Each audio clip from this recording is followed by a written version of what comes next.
There is a man sitting alone in a jungle right now.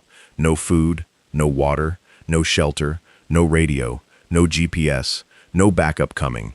He has been out there for 3 days already, and he has 4 more to go.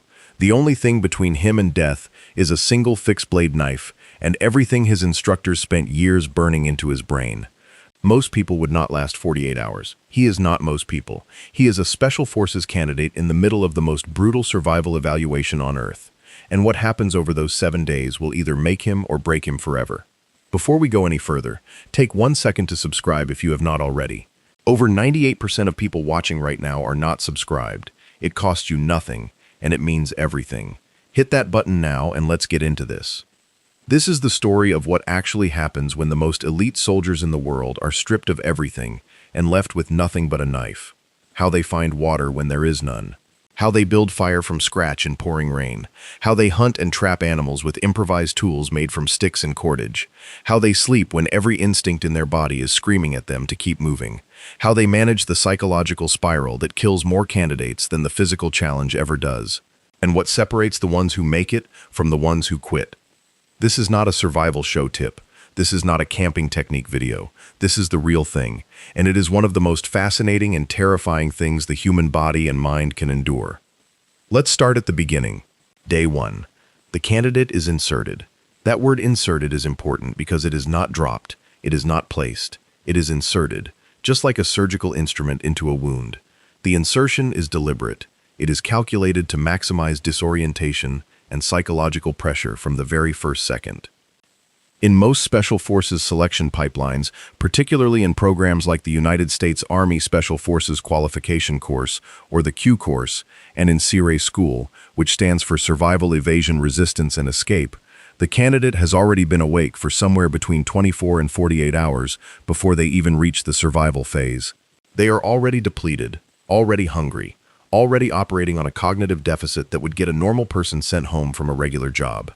They arrive at their insertion point with a knife, sometimes a single canteen that may or may not be full, and the clothes on their back. That is it. No tent. No sleeping bag, no fire starter, no food, sometimes not even a map. The knife they carry is typically a full tang fixed blade, something like a K-bar, a Gerber, or a custom-issue blade depending on the specific program.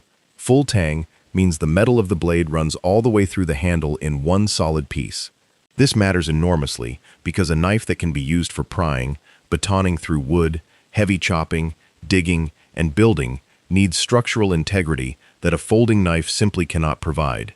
The blade is typically between 5 and 7 inches, long enough to process game and wood, short enough to control for fine tasks. That knife is not just a tool. For the next 7 days, it is the candidate's entire world. It is their axe, their saw, their fishing hook maker, their trap builder, their fire kit, their surgical instrument, and their last line of defense. Everything they build, catch, eat, and survive with begins with that knife. Day 1 is about making decisions fast. The candidate has a finite amount of daylight, and they need to use every minute of it correctly, or the night is going to be catastrophic. The first and most critical decision is shelter location.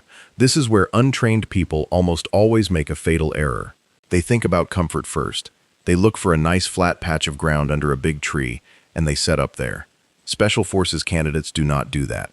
They think about survival priorities in the correct order, and shelter location is a tactical and environmental problem, not a comfort problem. They look for natural wind blocks, a rock face, a dense ridgeline, a cluster of fallen trees. They look for elevation relative to the immediate terrain, not because high ground is always better, but because low ground collects cold air, flooding, insects, and damp. Cold air is heavier than warm air, and it sinks. Sleeping in a low depression on a cool night can drop the temperature around your body by 5 to 10 degrees, compared to sleeping just 20 feet higher on a slope. That difference, seemingly small, is the difference between a manageable cold night and a hypothermic one. They avoid anything dead overhead. Dead branches, called widowmakers in wilderness survival, fall without warning and without sound until they are already on top of you. A Special Forces candidate who has been awake for 2 days straight and is about to sleep alone in the dark does not need a 50-pound branch falling on him at 3 a.m. They look for natural shelter opportunities. A rock overhang, a dense conifer with low-hanging branches, a fallen log large enough to build against. Using natural structures dramatically reduces the amount of work required to create adequate insulation and wind protection. And in a calorie deficit situation, every calorie of work that can be avoided must be avoided. Once the site is selected, the candidate begins building immediately.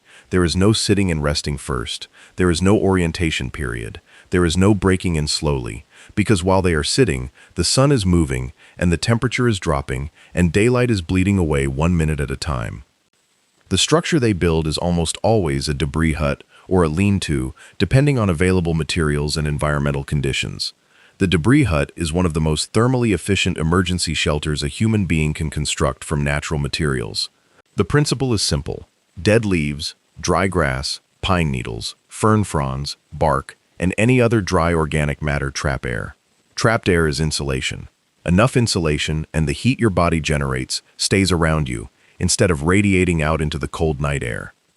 A properly built debris hut is constructed with a central ridgepole, typically 8 to 10 feet long, propped at one end on a forked branch or a tree at about hip height.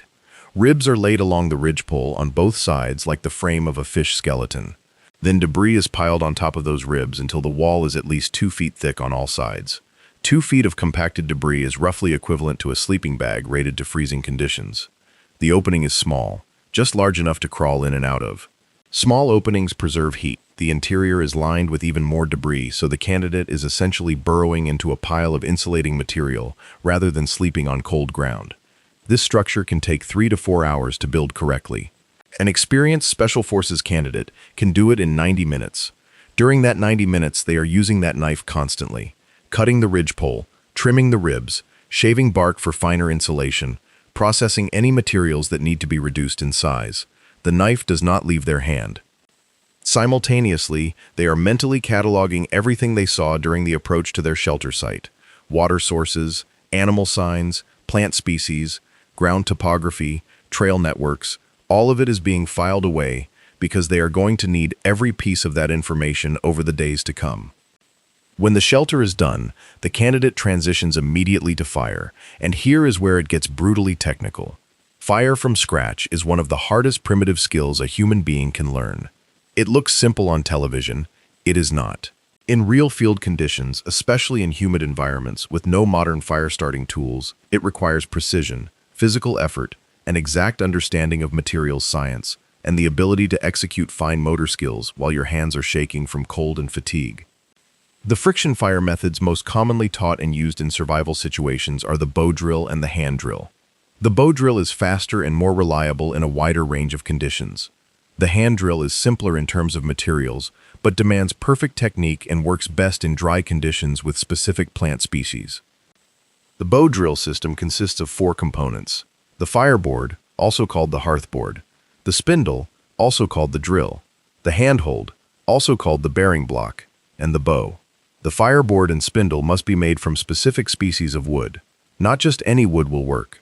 The wood must be dry, not just surface dry but through dry, meaning no moisture in the cellular structure at all. The spindle and fireboard ideally need to be the same species, or at minimum similar in density and hardness. If the spindle is significantly harder than the fireboard, the spindle just glazes over the surface without creating sufficient friction. If the fireboard is harder than the spindle, the same problem occurs in reverse. Species that work well for bow drill include willow, cottonwood root, cedar, basswood, mullein stalk, and cattail stalks. The candidate must be able to identify these species by sight in any environment. In the jungle, different species apply. In alpine terrain, different species, again. Special Forces survival training is not one generic course. It is an education in environmental specificity, because Special Forces operators deploy everywhere on Earth. The spindle is carved with the knife, one end pointed, one end blunt and smooth. The sharp end goes into the fireboard, the blunt end fits into the bearing block. The fireboard has a carved depression with a notch cut to the side that allows the hot dust, called the ember, to collect in a designated spot rather than scatter. The bow is a curved branch with a cordage string. In a survival situation, cordage is one of the most valuable things a person can have. Paracord, from a bootlace or a pack if the candidate has one. Plant fiber cordage if they do not. Dogbane, stinging nettle, yucca leaves, inner bark of dead cedar, and various grasses can all be processed into functional cordage with thyme, patience, and a knife. The candidate kneels with the fireboard under their foot, anchors the bearing block against their shin, with their wrist locked against their leg to stabilize the spindle, and begins drawing the bow back and forth with increasing speed and pressure. The goal is to create a consistent column of fine hot dust in the notch. When that dust begins smoking on its own, after the bow has stopped moving, it is called a coal. Some people call it an ember.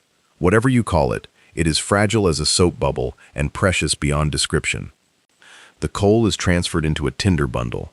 The tinder bundle is a carefully prepared nest of the driest, finest, most combustible material the candidate can find. Dry grass, cattail fluff, birch bark shavings, cedar bark that has been shredded to the consistency of hair. The coal is placed in the center of the nest, and the bundle is folded around it gently, and then the candidate blows, slowly at first, then with increasing force until the bundle bursts into flame. That fire is then fed, carefully, deliberately. Small sticks first, then progressively larger ones, never smothering the young flame with too much fuel at once. Building a fire correctly is itself a practice skill that most people underestimate until they have killed a coal by piling on wet wood and watch their only source of warmth and light gutter out in the dark. Special Forces candidates practice bow drill hundreds of times before they ever reach a real survival situation. The goal is to make it automatic, to be able to produce fire from scratch even when exhausted, even when cold, even when their hands are cramped and bleeding, because there are conditions in which not having fire means not surviving the night.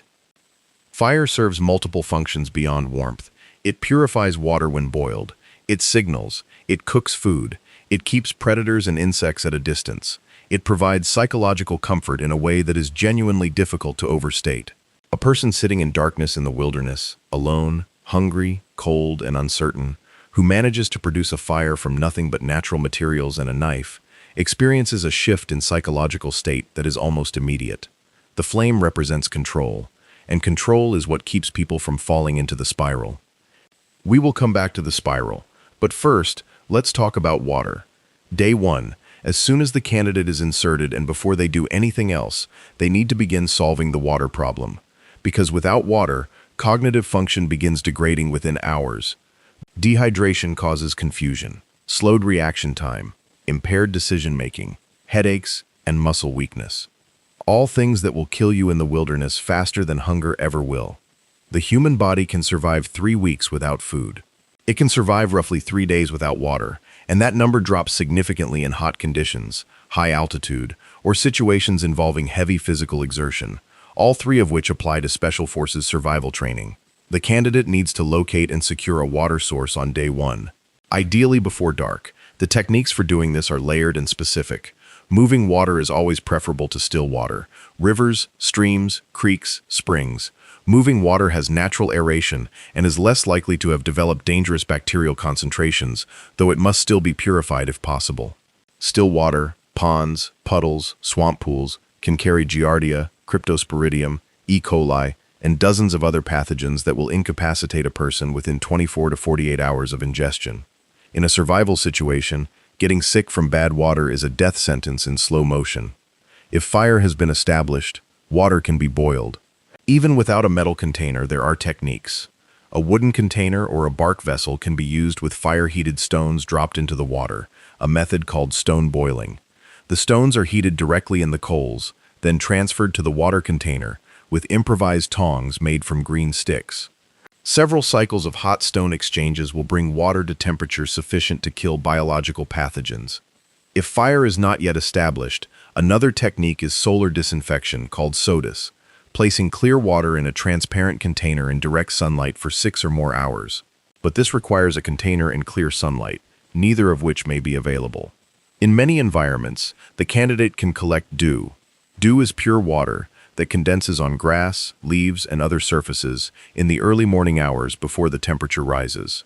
It can be absorbed with a cloth or even wiped directly into the mouth. In high dew environments, a person can collect a significant amount of water through dew collection before the sun burns it off. In forested environments, transpiration bags are another technique.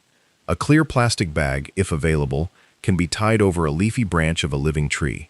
The tree continues to release water vapor through its leaves throughout the day. That vapor condenses on the inside of the bag and collects at the bottom. A single transpiration bag on a healthy deciduous tree can yield several hundred milliliters of clean water per day. Multiple bags can provide a meaningful daily water supply. Underground seeps are another source. In dry terrain, water often exists just below the surface in low areas, especially at the outside of river bends, at the base of cliffs, in canyon bottoms, and anywhere where geology forces groundwater upward. Digging down 2 to 3 feet in these areas often reveals water that slowly seeps into the hole and can be collected. The candidate thinks about all of this before they do anything else on day 1. Water first, then shelter, then fire, then food. The survival priority order is not arbitrary. It is based on the physiology of how the human body fails without each of these things. Water is always number 1. Now let's talk about food, because this is where the knife truly becomes the center of everything. Day 2 through day 7, the candidate's primary occupation, beyond maintaining shelter and water, is caloric acquisition. And in a wilderness survival situation, caloric acquisition means 4 things: trapping, fishing, foraging, and in some circumstances, direct hunting. Of these 4, trapping is by far the most energy efficient. Direct hunting requires sustained movement, which burns calories faster than those calories can typically be replaced by what is caught. Trapping is a system. You build the traps, you check them, you reset them. The traps do the hunting while you sleep, and every calorie you do not burn checking a snare line is a calorie your body uses to maintain core temperature and cognitive function. The most fundamental trap in any survival curriculum is the simple loop snare. Made from cordage tied into a fixed loop of specific diameter and set on a natural game trail at a specific height, corresponding to the target animal's head position, the loop snare is passive, simple, and effective when set correctly. The key word is correctly.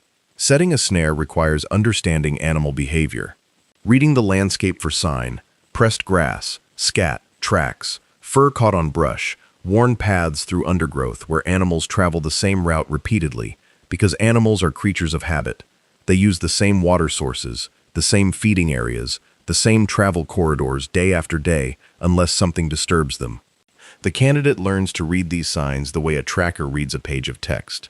They are not looking for the animal itself, they are reading the evidence the animal left behind, sometimes hours or days earlier, and constructing a picture of where that animal will be at a predictable time. Snares are set for small game primarily: rabbits, squirrels, rodents of various species, birds. These animals represent the majority of available protein in most wilderness environments, and they are catchable with simple loop snares placed correctly. The snare wire in a training environment might be provided as part of basic kit, or it might have to be improvised from plant fiber cordage, inner bark strips, or anything else the candidate can source. The knife is essential for processing every material involved: cutting the stakes that hold the snare in position, notching the trigger systems on more complex trap designs, processing the brush and sticks used to channel the animal into the snare path by creating what are called guide sticks, small sticks angled inward on both sides of the snare to funnel movement toward the loop. Beyond the basic loop snare, more advanced trap designs include the Figure 4 deadfall, a 3-piece interlocking trigger system that holds a weighted flat rock or log above a bait point. When the animal disturbs the bait, the trigger releases and the weight drops. If the weight is sufficient, the animal is killed instantly. The Figure 4 deadfall requires careful notching of all 3 trigger pieces with a knife. The angles must be precise. Too shallow and the trigger fires in the wind without an animal. Too deep and the weight is too far off the ground to be effective. Getting it right takes practice.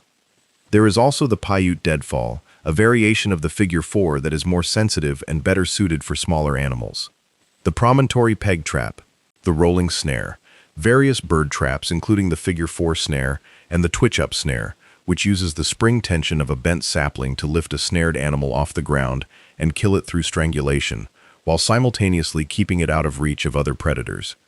The candidate does not set one trap, they set as many as they can manage. 10 snares with a 10% success rate overnight yield 1 animal. 10 snares with a 20% success rate yield 2. The math is simple, but the work is sustained. Building and setting a dozen effective snares on day 2 while managing shelter and fire and water is a full day's work. Fishing is the other major protein source in environments near water. and the knife makes fishing possible in a primitive context through several techniques. The gorge hook is one of the oldest fishing devices in human history. It is made from a sharpened twig or bone, roughly an inch and a half long, sharpened to a point at both ends with the cordage tied in the middle. Bait is secured around the gorge hook, and the whole assembly is fed to the fish on a line. When the fish swallows it, the hook lodges crosswise in the throat, catching the fish. No hook shape required, just a sharpened sliver of wood or bone and cordage. The spear is another fishing technique, though it requires patience, clear, shallow water, and considerable skill. A sharpened stake from a straight branch, hardened by holding the tip briefly in fire coals and then trimmed back to a fine point with the knife, can be used to spear fish in shallow water. The technique requires the candidate to account for the refraction of light through water, which makes the fish appear slightly higher and to one side of where they actually are. Experienced practitioners learn to aim for what they call the shadow of the fish, the actual position rather than the apparent one. Weir traps, sometimes called fish fences, are constructed from sticks driven into the stream bed in a V shape, with the opening pointing upstream.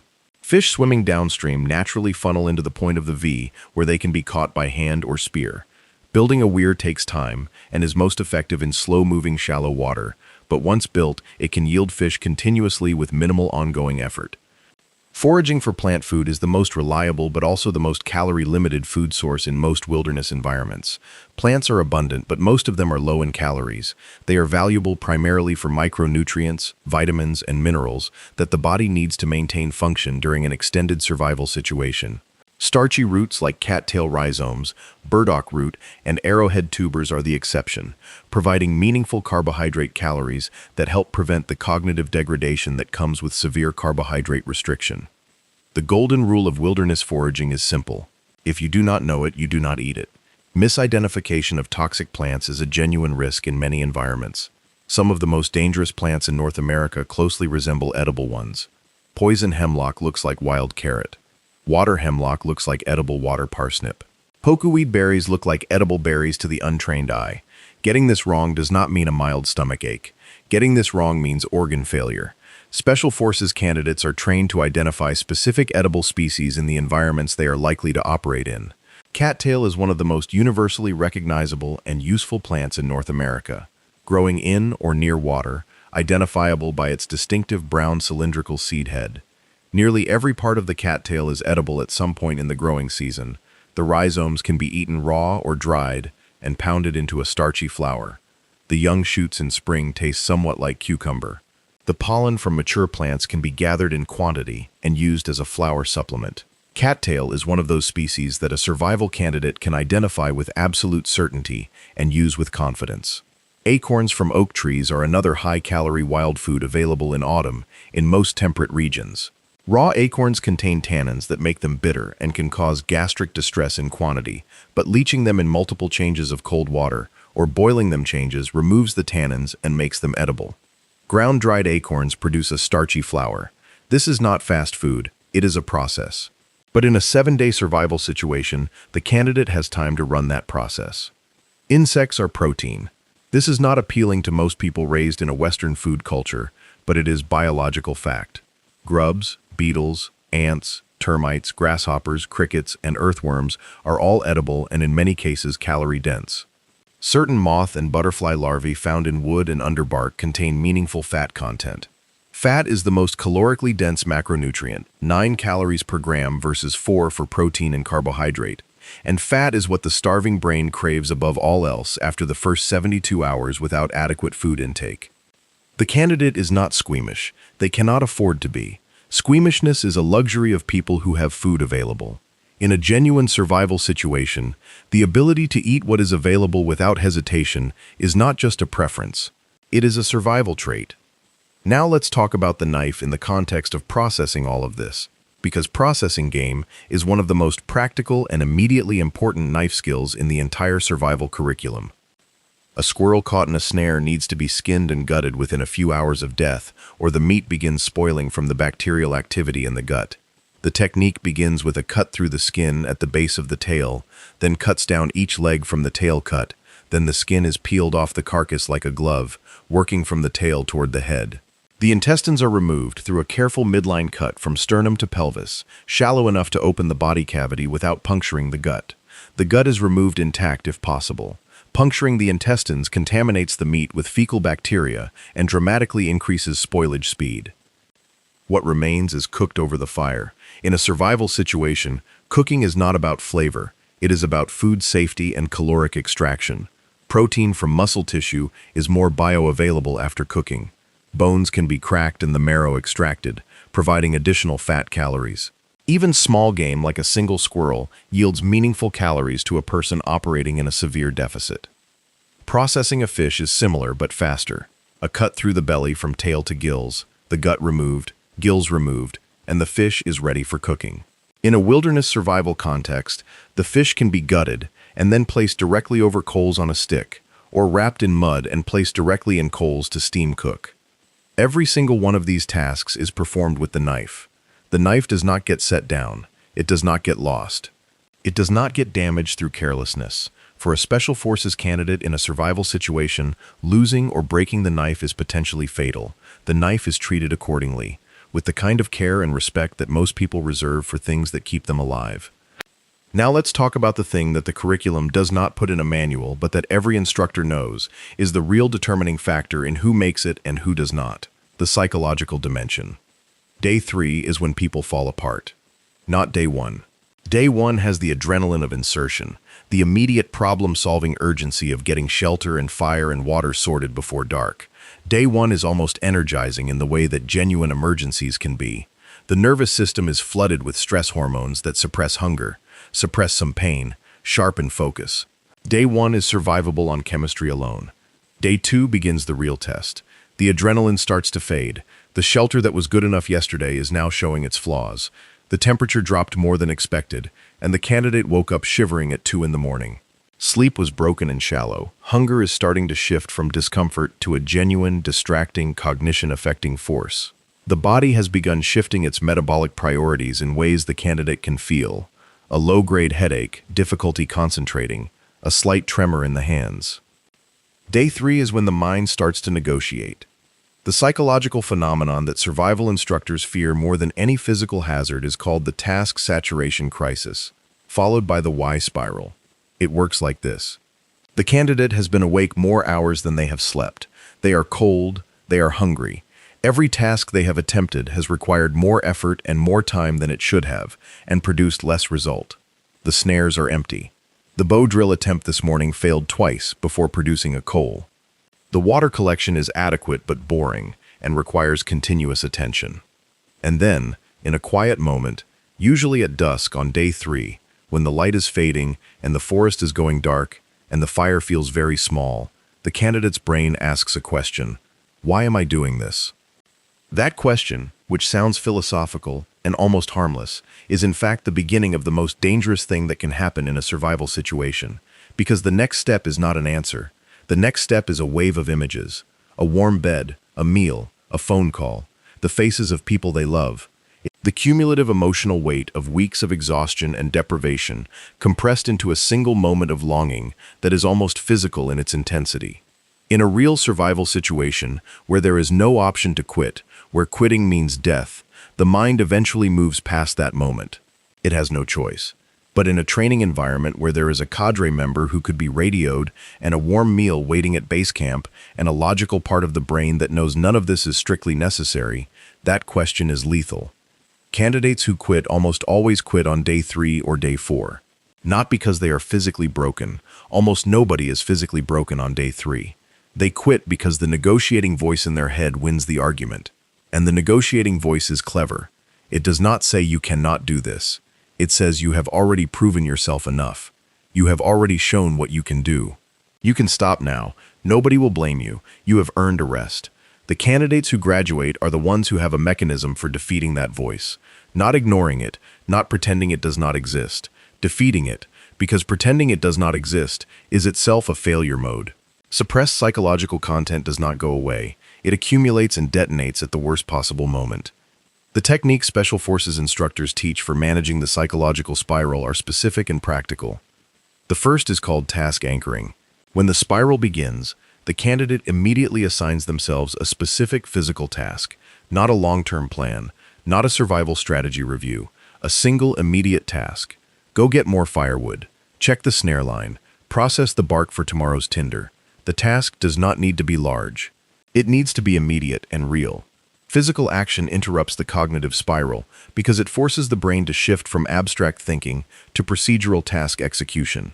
The two modes compete for the same neural resources, and procedural task execution wins when the task is concrete enough.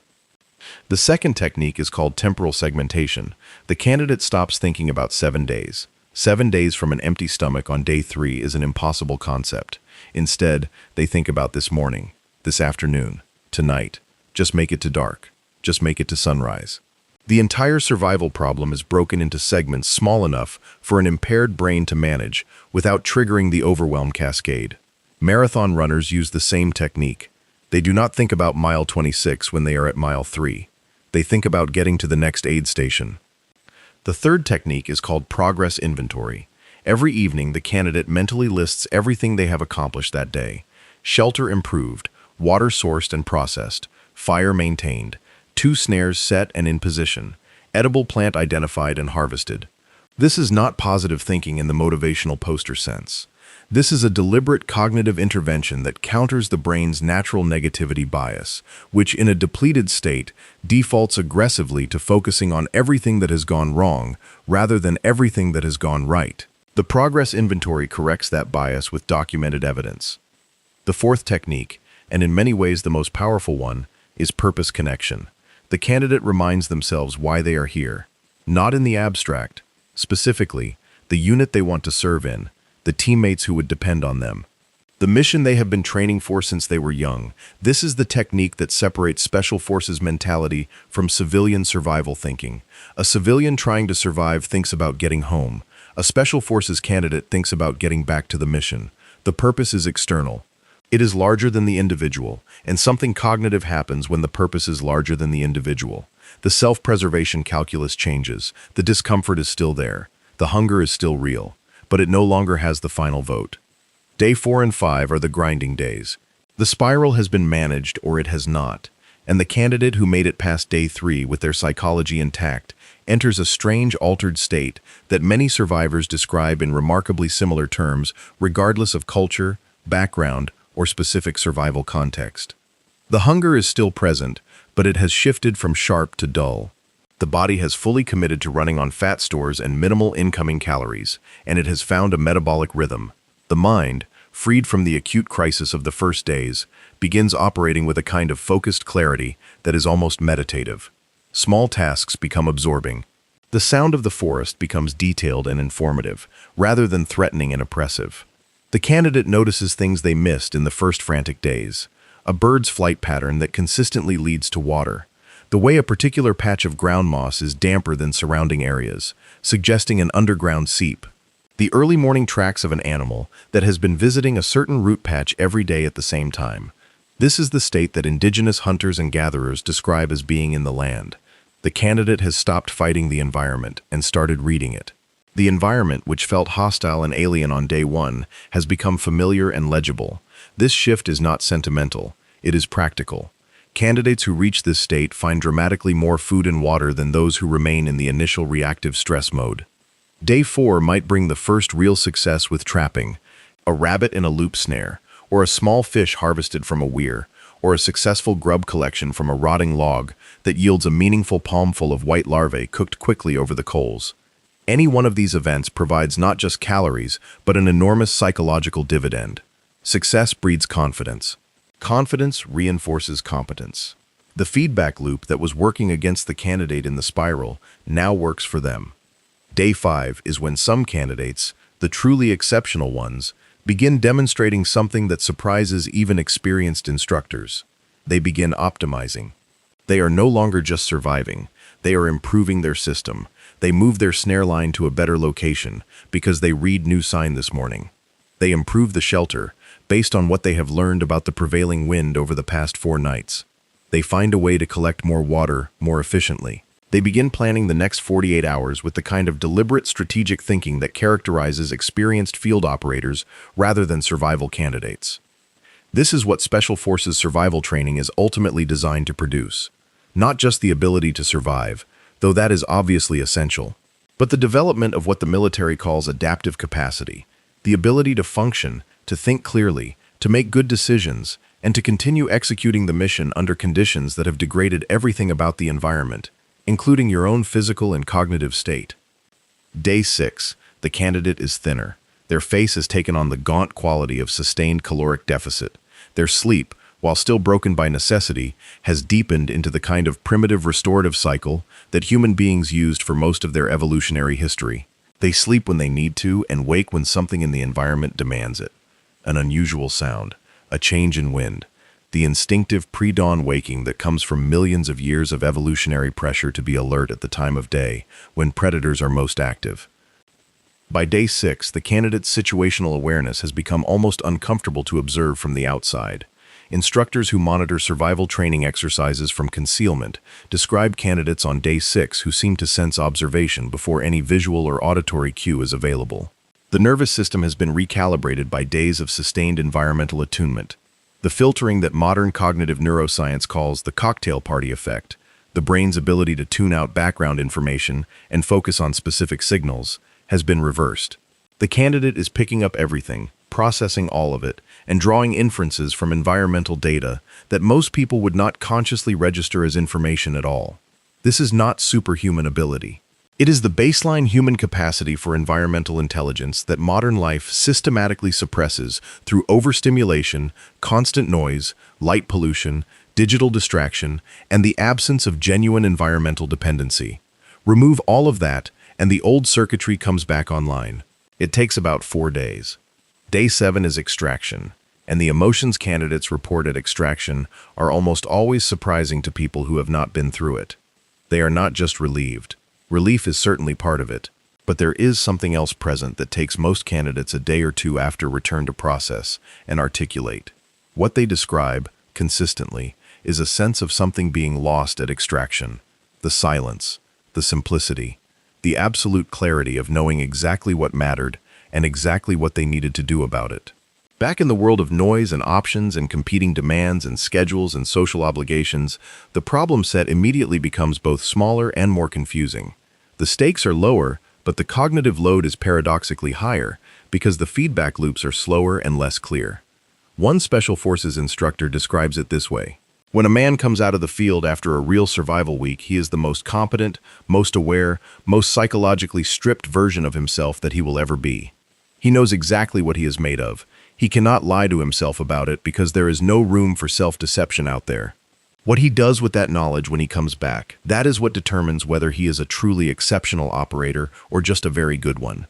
The knife that went in with him comes out with him, nicked and worn and stained, and occasionally crusted with things that do not bear close examination, but intact, because a Special Forces candidate does not lose the one thing between them and death. That is not training. That is character. Now let's talk about some of the specific survival techniques that do not get the attention they deserve in most content about this subject. The skills that instructors consider advanced and that separate the candidates who merely pass from the candidates who thrive. Thermal management is one of them. The candidate's ability to actively regulate their core temperature without the assistance of modern gear is a skill that goes far beyond building a debris hut. It involves understanding the body's heat production and loss pathways and making constant micro-adjustments throughout the day and night. During physical activity, the body generates heat. Wet clothing against the skin conducts that heat away from the body at a rate roughly 25 times faster than dry clothing. This means that wet and cold is categorically different from cold. A candidate who has been working hard, sweating in their layers, and then stops activity in low-temperature conditions faces a sudden and aggressive heat loss cascade as the sweat-saturated clothing begins conducting core warmth away from the body. The technique taught for managing this is called the vapor barrier principle. In the absence of moisture management clothing, the candidate wraps their core in any dry insulating material available before the temperature drop. Large dry leaves packed inside the outer layer of clothing, dry grass tucked against the torso, any material that creates an air gap and traps warm air against the skin and reduces the conductive pathway between sweat and cold exterior air. The candidate also manages activity level throughout the day to avoid excessive sweating. This sounds like a minor point. In reality, it is a survival-critical decision-making framework.